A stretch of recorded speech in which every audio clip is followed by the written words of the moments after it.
and welcome to the moment you've all been waiting for, our brand new project, Liverpool FA Game of Two Halves, a show created by us for you. I'm your host Ted and I'm joined by my co-host Adam. How are you today, Adam? I'm good, yourself? Fantastic. This is the place to talk all things football, meet with amazing people from our grassroots workforce and take on amazing challenges set by us. Coming up in a jam-packed first ever episode, we have our inaugural County versus Community Challenge. A fantastic interview with our CEO Tony Smith in our first Meet the Team section. We go on the road to catch up with Jonah and the Active Free football team. And reveal key advice to make your club's admin easier with our tech tips. Let's not waste any time then and get straight into it with our County versus Community Challenge. We took our team here at Liverpool FA and challenged them to a crossbar challenge. Let's see how they got on. To kick it off, we have our CEO, Tony Smith. Now, we know Tony is a good footballer, so let's see if he can hit the crossbar. Attempt 1, it's not far off, has the power, but can he get the accuracy any closer with attempt number 2? Here we go, and it's better, not quite, but still not quite there. Here we go, attempt 3. We need this for Team Liverpool FA to get off to a great start, and there it is. Never in doubt, great start for us. Next up is Steve, our new head of operations. Attempt 1 is not the best start, but can we improve on the next one? Attempt 2, and that's so close. Surely with attempt 3 we can hit it. And wow, that's not far off. Quite unlucky for us, that one. Next up is Richard Jonah Jones, our Active Free Football project manager. Now, we know Jonah is a star striker in his Sunday League team and expert salsa dancer, but can he try to hit the bar? First one is close, and second one close again. And third one, well, it turns out he's born to score, but he's clearly not happy. Next up is my go. And to be honest with you, I don't know why I'm taking so long to set up the balls, but there we are. It's literally a straight line. It's not rocket science, and I think I'm taking far too long there. And wow, well, he's going rapid fire. This is an interesting tactic. Wow. And I mean, that's not really worked. Here's Mark, our football development officer. Now, he made me promise that I'd say he got one in practice, but let's see if he can actually do it on the day. And well, it hasn't been a bad effort so far. Can he make up for it? And that final attempt, and oh dear. Next is Cam, our assistant site manager. Let's see how he gets on. Attempt 1, and wow, what a start. He doesn't even want to carry on, or need to be honest. He's happy with that. He's going home. But he does need to come back, so someone come back. Cam, come back. Here we go. Here he is. Attempt 2, and oh my word, unbelievable. He's done it again. We are witnessing greatness. Can he go for 3 out of 3? This would be historical. And oh no, it's not far off. Next to take on the crossbar challenge is our discipline officer, Alicia.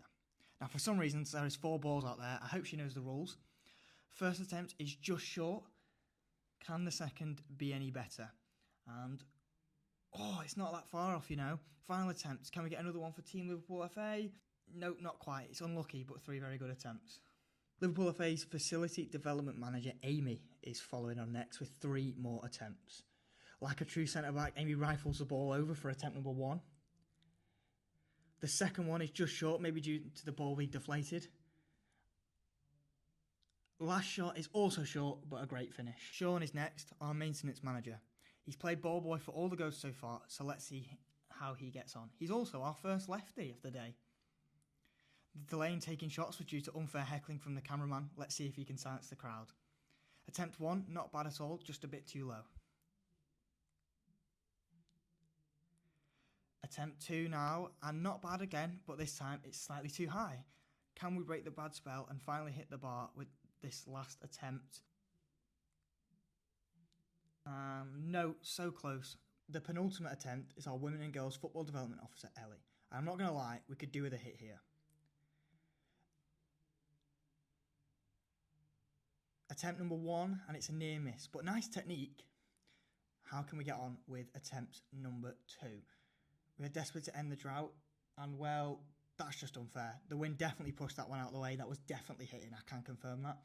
Final attempt then, and unfortunately, yep, it's not there. Finally, it's the media and operations apprentice, Adam. He walks up to it with beaming confidence, but he's waited to the end, so he can scope it out now, so he'll look silly if he misses. First attempt and fair play, nearly breaks the crossbar with unnecessary power. The crowd erupts though, as we finally do what we're supposed to do and hit the bar. Attempt 2, and not going to lie, that's a bit deflating. Here we go with the final attempt, and not bad, but not to be.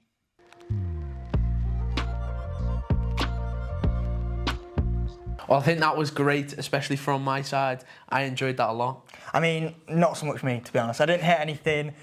Wasn't the best, but it was a lot of fun to be fair. I got the team out, so yeah, it was great. But more importantly, we want to see if you can beat us. So please get out there with your team, attempt the crossbar challenge and send it to us at technology@liverpoolfa.com and see if you can beat our score. What was it, 3 in the end, 4? What was I think it? we got 4, yeah. 4, yeah. So I got 1 myself. that's so. the marker for you to beat. Let us know if you can do it. Don't forget, everyone has to have 3 shots and it's from the edge of the box. Best of luck. So moving on then in our action-packed first show, we don't want to waste any time. We're going to move on to our very first Meet the Team episode. This is a series where we go around some Liverpool FA staff and get to know them on a more personal level. Last week, I caught up with our CEO, Tony Smith, to ask him all questions of Liverpool FA. Welcome to episode 1 of our Meet the Team series. Today, we're joined by our CEO, Tony Smith. How are you today, Tony? I'm good, thanks. Yourself? Yeah, I'm not bad. So before we get into this, we're just going to show you a quick video of getting to know Tony. Hi, I'm Tony Smith, CEO at Liverpool FA. So Tony, how long have you been working at Liverpool FA? I've been working here just over 14 years in this spell. Started in November 2010. First ever job was getting into football officer, which was dealing with adults over the age of 16 to get back involved or involved in football. And then since then I've worked my way through into the position I am now. What football team do you support? For me sins, and I'm an Everton fan. What would you say is your biggest achievement in life or work? Biggest achievement, especially in work, is becoming CEO from just a person that loves football, playing grassroots football, to work way through in such a great organisation and into this role is something I'm definitely proud of. I literally enjoy coming to work every day. What would you say is your favourite part about working at Liverpool FA? Favourite part about working at Liverpool FA, and I've said this many times, 100% is working with the grassroots volunteers workforce. Every area, every club has got their legends that are involved in the club who give everything just to get lads and girls to play football over the weekend. The hours they put in behind the scenes, by far getting to meet and call a lot of them kind of friends is by far the best part of the job. What are your goals for 2025, whether it's personally, professionally or both? Goals for 2025 professionally is just making sure the County FA continues moving in the right direction, both from a governance point of view, but also from a staff and development point of view, making sure that transcends into our grassroots community, making sure everyone keeps smashing their targets. Personal point of view, even at the grand age of 40, I'm still after some silverware for my vets team, so hoping for at least a league and cup double come the end of May. And finally, we all know you're an Everton fan, so if you could go back in time and change one Everton result, which one are you picking? Oh, change one Everton result in my lifetime. Well, it's got to be the one time got to an FA Cup final, got beat by Chelsea. Probably that one, because it guarantees a trophy, but also the Fiorentina result where we lost on penalties. I think that year we had a great team and we should have won that competition that year, but the dreaded penalty shootout killed us as usual. So that was a very brief getting to know Tony, but now we're going to go into a bigger and more in-depth interview, which we've been looking very much forward to. So starting off, how would you describe your day-to-day role here at Liverpool FA? The beauty of the role is there's no day-to-day is the same. It's kind of it's real mixed bag. One day I'll be looking for 5 years in the future in terms of the direction of County FA. The next minute I'm firefighting some of the issues that's going on in grassroots football or with internal staff. So it really is a mixed bag, and I think that's what I love about it. It's kind of it's exciting, kind of something that I'm passionate about, but equally it's challenging as well. Yeah, what would you say is the biggest challenges you'd face? When you're dealing with grassroots football, it's obviously dealing with a whole multitude of people and individuals from across all different communities. Yeah. So a lot of the issues kind of arise from the not football issues, the society issues, but that come into football. I think they're the most challenging things, and we are working hard to improve behaviour across the game. But as you know, when we come in on Monday morning, some of the reports we get, you're thinking, "Oh my God, how's this happened in grassroots football?" But working with the right people and getting the right staff on board, we are doing everything we can to try and alleviate those issues and make sure we're improving the game across our region. Yeah, I mean, I get the feeling it comes with quite a lot of responsibility as well. Like, you feel like you've got a lot of things that relies on you quite often. It is, and like I say, that's what I love about it in terms of everyone that knows me will say that how much I love the grassroots football. I heavily involved in it from a volunteer point of view. So to have that honour and responsibility to be able to lead the organisation and making sure all our network of teams, leagues, volunteers, coaches, referees are kind of doing the best they can. It's a real privilege. Yeah. So you touched on it a bit there in terms of, loving grassroots football, being involved in it. So how would you say your footballing journey started? How have you got to where you are now? Wow. Yeah. So I was one of them, probably a late developer when it comes to affiliated games. I didn't join the team until I was under 13s. Oh wow, really? Yeah. So I was a street footballer. Grew up from Croxteth, played in the streets every day. Loved it. Always had a ball in my hand, but never actually played for a team until I think it was under 13s. But loved it. And then I'd always played for the school as well. I went to De La Salle, so we had a really good footballing team. So all through school football. And then when I was 17, I found a club that I absolutely fell in love with, and that is still involved with Dengo United, my Sunday team. Yeah. And just when you're in the right club, in the right environment, it just means so much more. Yeah. So from then I went, so I played Saturday, Sunday. It was Red Rum on a Saturday and Dengo on a Sunday.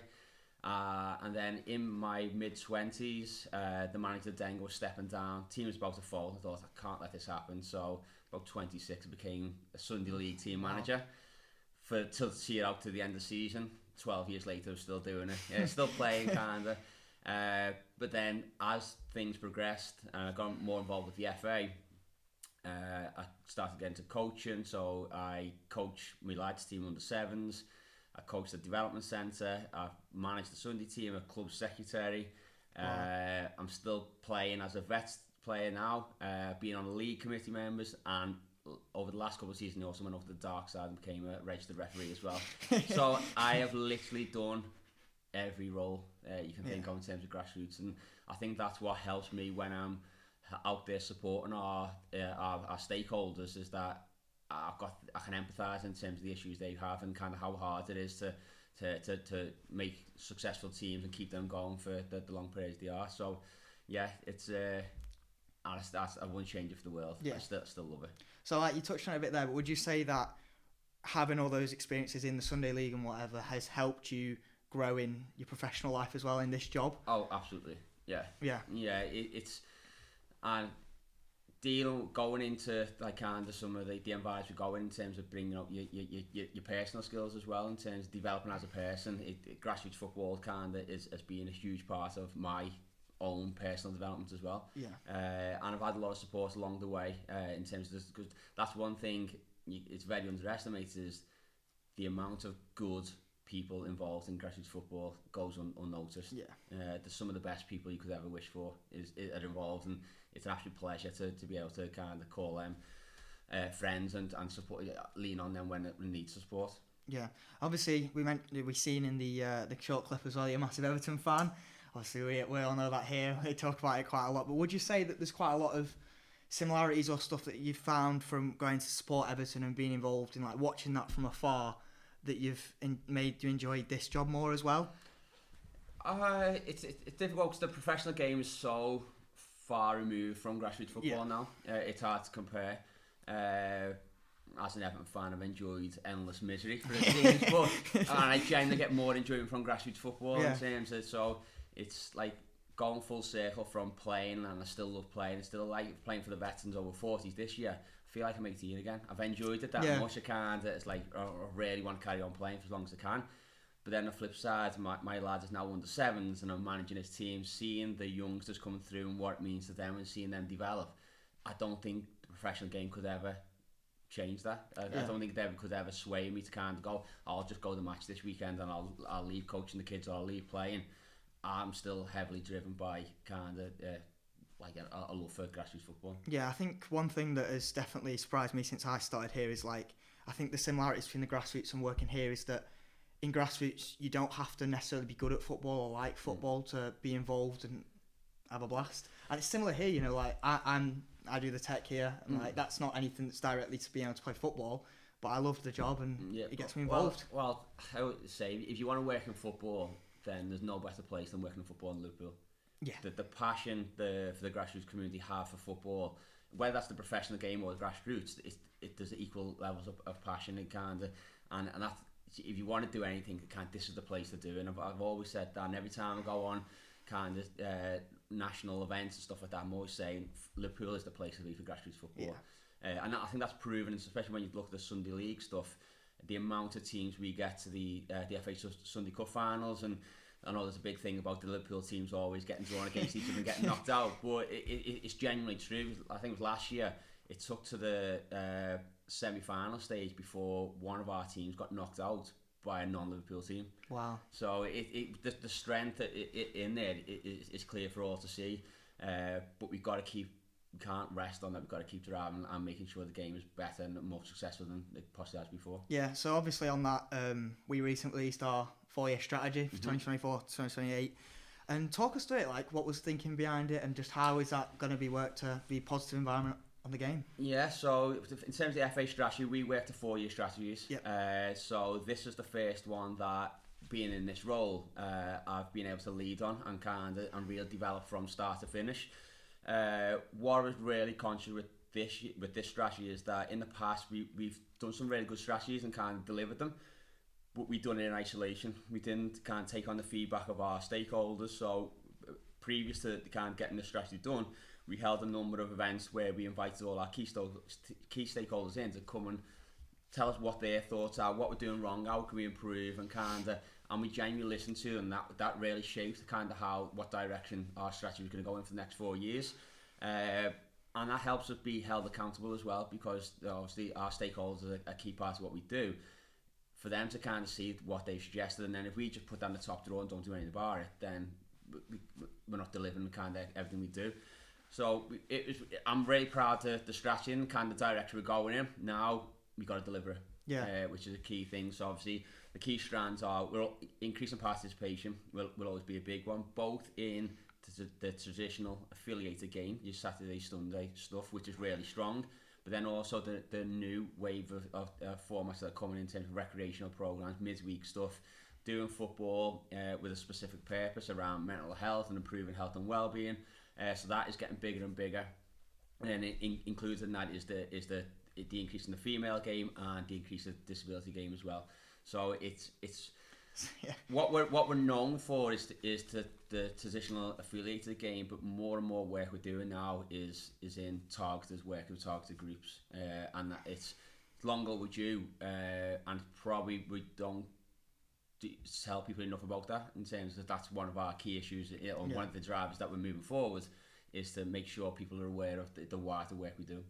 Yeah, so would you say then in your job that you feel like aligning with the strategy and making sure that's at the focus of what we do is arguably the most important aspect? Absolutely. It's no point in having a strategy if you're not going to deliver against it. You know, I could have sat in my office and wrote a 4-year strategy on my own, not took any advice of anyone, but then it wouldn't get delivered. It just go in the top drawer and we move on, we do whatever we want. That's not how we want to do. We want to make sure we're improving across the board.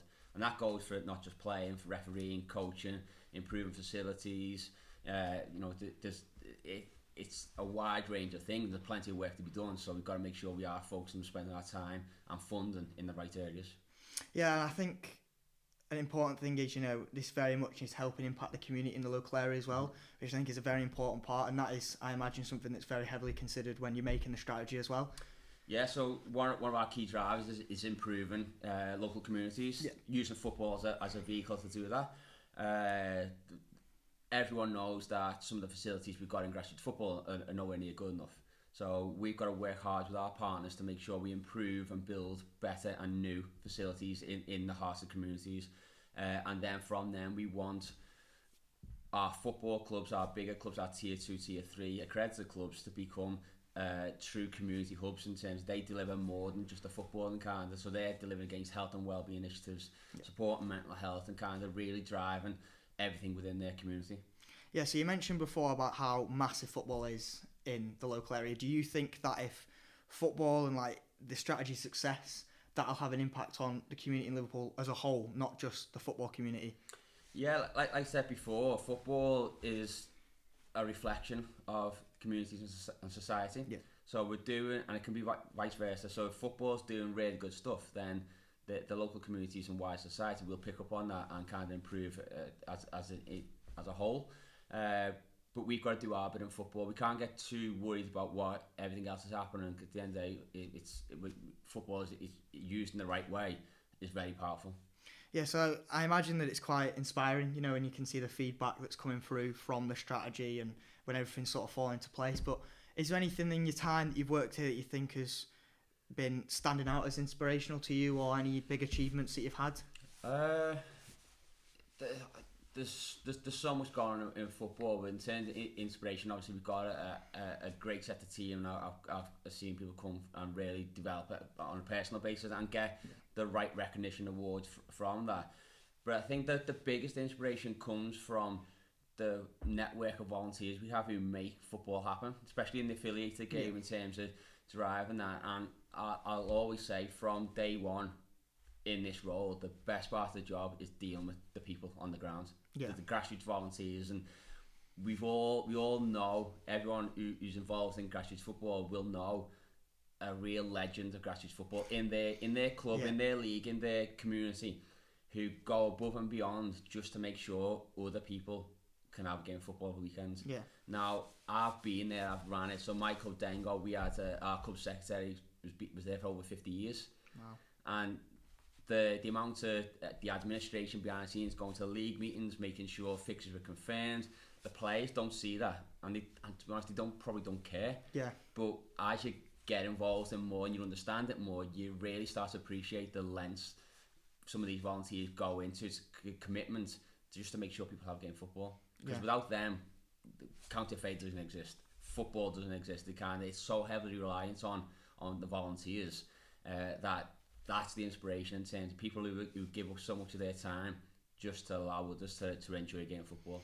Yeah, and I think it's important because a lot of these people, like you say, they are like legends, aren't they? And they won't be known very much. So and it's important that we shout about them. Obviously, after this is released, we'll have released our heroes, like grassroots heroes reward program, reward and recognition. So I think that's really important. A great way of giving back to the community, which is what they deserve. That's one of the things that came out loud and clear in our stakeholder engagement prior to doing our strategy is we don't do enough to reward and recognise our volunteers in grassroots football.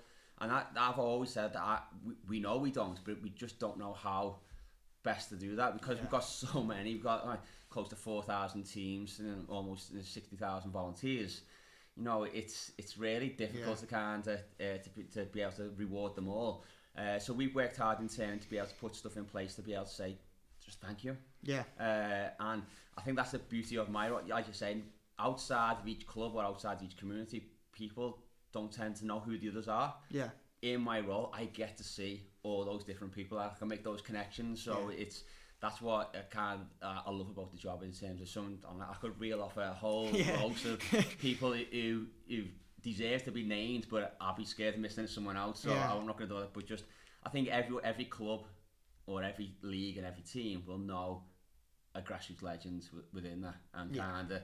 I would just say is just make sure you do thank them. Get the submissions in, you know. You get the submissions in. And that's what I would say. That'll just be a thank you from us in terms of recognising the work they do, and I say without them, football doesn't happen. Well, I think it's like you said, we can see it from where we work from outside perspective, so we can see the kids playing and then the coach and putting all the work in. But when you're a kid or anyone who's playing, you just turn up on a Saturday, everything's there, everything's done.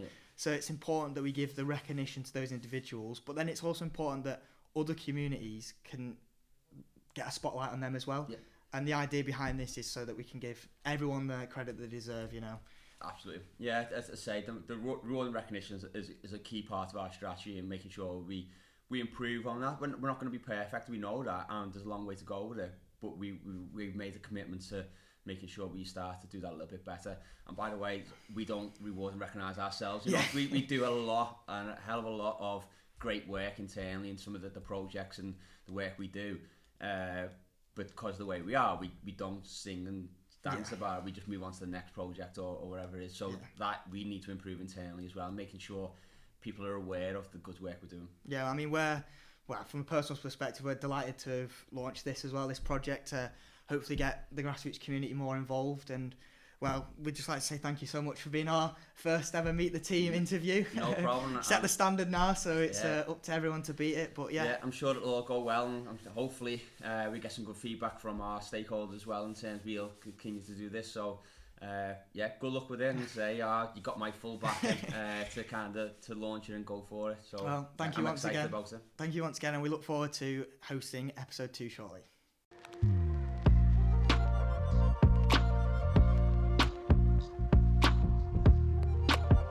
Well, that was a fantastic start to our series and Meet the Team.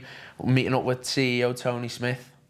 Yeah, thank you so much, Tony, for your time in taking the interview. It was a great insight into his life and personally and professionally, so I can't wait for the rest of the series. Yeah, next up we'll be speaking with Anna Farrell, who's our Head of Football Development, talking all things women and girls football, as well as everything development. Wow, you won't want to miss that one, that sounds great. Well, Ted, that takes it to half-time. Stick around for the second half, where there's plenty more coming your way. Well, before we go, can you answer the following football trivia question? Who is the all-time Premier League appearance maker? Put your answer in the comments and we'll reveal it at the end of the show.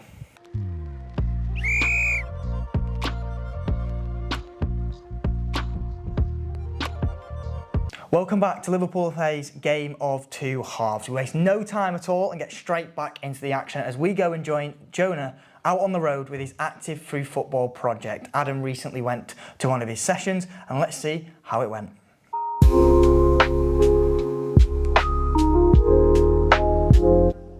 The session tonight is our dance class in Ella Green. It's such a wonderful session with wonderful people, and the stories that have come out of this group are fabulous, and it's everything that I'd like the Active Through Football project to be remembered for.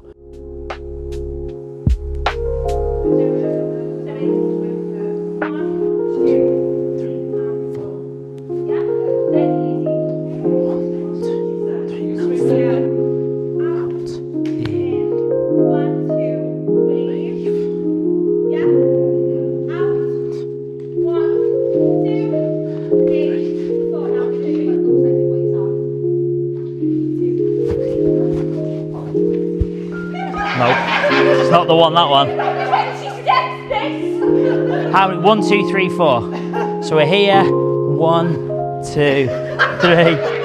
Back at the start, that's all that matters. It's like salsa. Your foot stays at home. She told me.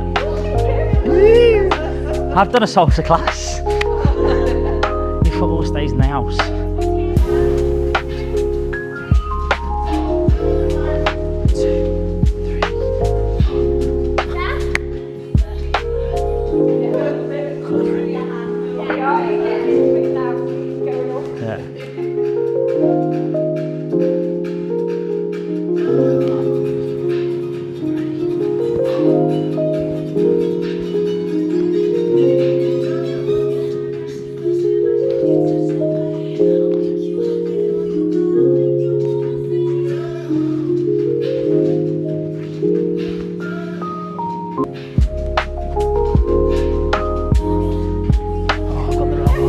I've gone too early.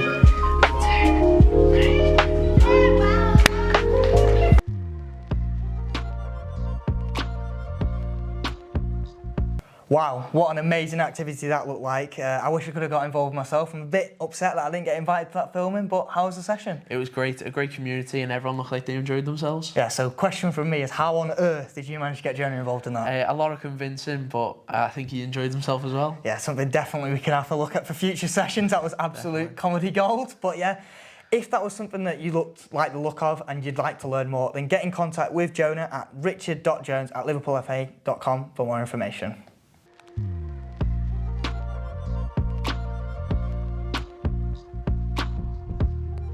Before we leave, we understand that admin for clubs can be a pain. So we have created some tech tips to make your life easier. Let's check them out. Hello and welcome to the first of our tech tips. Today we're going to be showing you how to add a player to your club. So the first thing you'll want to do is navigate to the club portal, which can be found through the whole game system. Once you've gone through that, you'll be taken to this page, which is the My Club tab, as you can see on the left here. You can also see there's lots of other tabs. There's players, teams, officials, and payments. What you want to do is you want to go to the players tab. Here it will show you all the players currently in the team. So we've got obviously Adam already in there, but we're looking to add another one. So we're going to click add player. You'll then be given 3 different options: invite players, search FA players, and create player. If the person you want to put in the team hasn't already got an FA account, this is what you want to do: create player. Just fill in the details, add a picture on, and then it will be then adding the contact details, and you'll be good to go. In this situation though, we're going to be adding myself as a player, and obviously I have an FA account, so we're going to go search FA players, and to make it even easier for ourselves, we're going to go search by fan. We're then going to enter fan number, which is 612 740 75, and date of birth is 21st of the 1st 2003. We're going to click search FA database, and you just want to check then that all that information is correct. It is Edward Hilton, that's me, 22 years of age, that is me.